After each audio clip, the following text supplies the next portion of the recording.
3번에 모든 기억은 조직화를 한다. 모든 기억을 조직화한다. 무의식은. 이건 이제 두 가지 차원에서 한번 볼 수 있는데, 우선 기억이 연합되어 있느냐 분리되어 있느냐를 볼 수가 있거든요.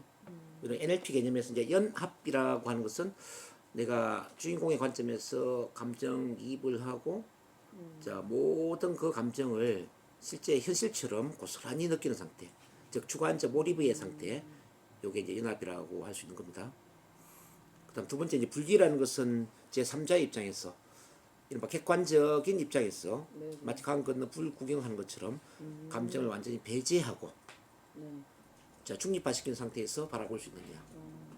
우리 기억은 이렇게 이제 크게는 두 가지로 저장이 돼 있어요.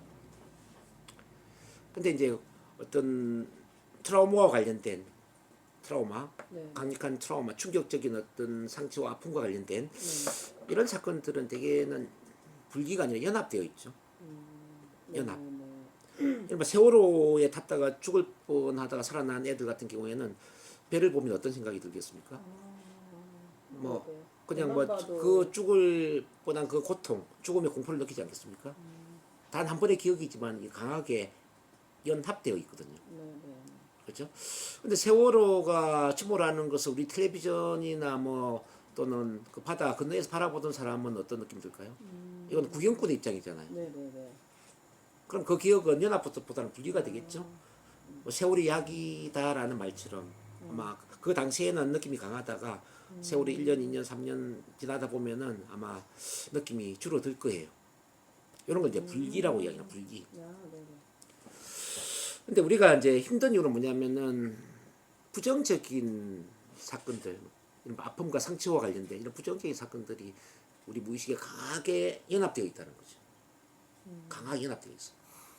근데 이 연합된 것은 태어난 이후의 기억뿐만 아니라 엄마 뱃속 안에 있는 기억, 뭐 태어나기 전에 혈통, 전생의 기억 이런 것들이 이제 연합되다 보면 이거는 이제 연합된 기억은 시공간을 초월해 버리거든요.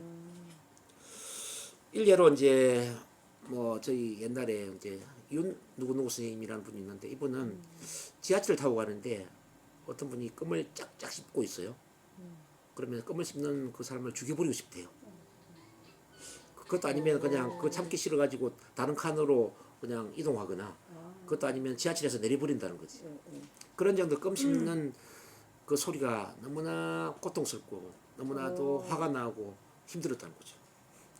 그래서 이제 처면을 걸어가지고 이 껌 씹는 공포와 관련된 최초 사건을 찾아갑니다라고 해서 유도를 해보니까 네. 15세기의 스페인 시절로 이동을 하는 거예요. 그 스페인 공주 시절에 이제 이웃 나라에서 공격을 받아가지고 네. 나라가 함락된 거죠.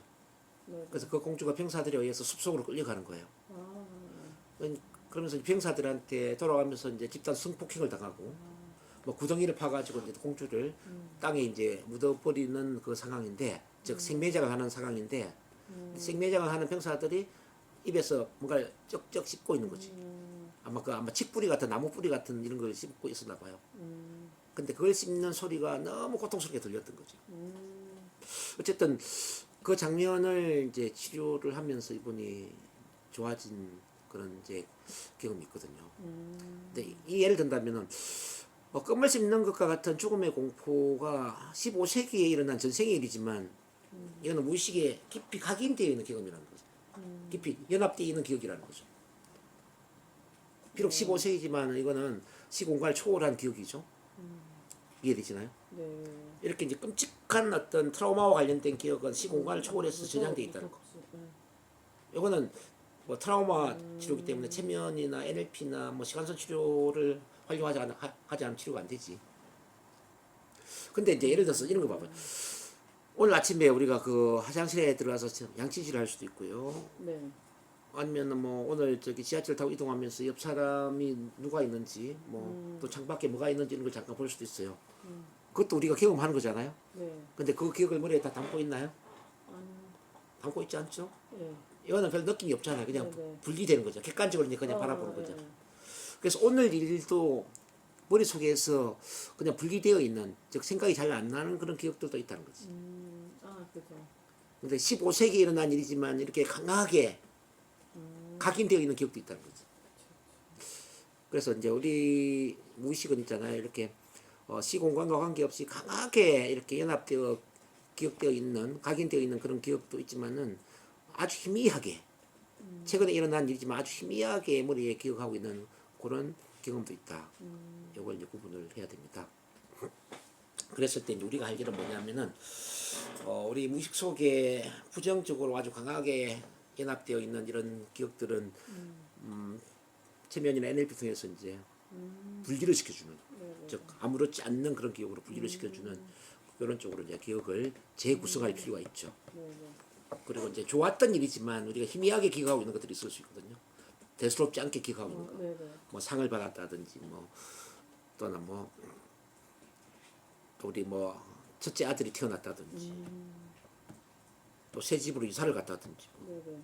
뭐 이런 행복한 기억도 있을 수 있지 않습니까? 근데 그런 걸 대수롭지 않게 그냥 저장하고 있는 것도 있거든요. 네네. 이런 것들은 아주 좀 강한 느낌이 들 수 있는 그런 기억으로 재구성할 필요가 있다. 네네. 체면이나 NLT는 바로 이제 이렇게 기억을 재구성하는 그런 치료 기법일 수도 있다라는 겁니다. 네네. 자, 경험을 이제 주관적으로 재구성하는 거죠. 이해되시죠? 네. 그리고 또 이제 시간선 치료 관점으로 본다면은 어떤 사람은 과거의 기억이 머리 뒤쪽에서 나는 경우가 있어요. 어떤 사람은 과거의 기억이 머리 앞쪽에서 나는 경우가 있어요. 네네. 예. 그래서 머리 뒤쪽에서 기억이 나는 사람과 머리 앞쪽에서 기억이 나는 사람은 성격상으로도 좀 차이가 나는데, 과거 기억이 머리 뒤쪽에 지장되어 있는 사람은 대개는 좀 과거의 기억이 연합하는 거지. 과거 일이 지금 현재처럼 느껴지는 이런 유형이라면은 뒤쪽이요? 과거 기억이 머리 앞쪽에서 또 나는 이런 사람들의 경우에는 좀 과거의 기억을 좀 분리시켜서 객관적으로 저장하고 있는 경우들이 참 많이 있다.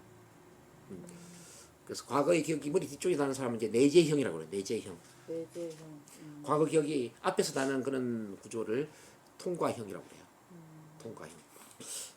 참고를 하시면 돼요. 그래서 이제 이거 시간선 치료할 때 시간선을 유도할 때 내재형이냐 통과형이냐 이런 것도 우리가 같이 보면서 시간선을 만들고 또 시간선 비행을 시키고 또 시간선을 통해서 뭐 현재 문제의 근본적인 원인을 찾고 그런 게 치료가 될 수 있다는 점을 이해를 하시면 되겠습니다.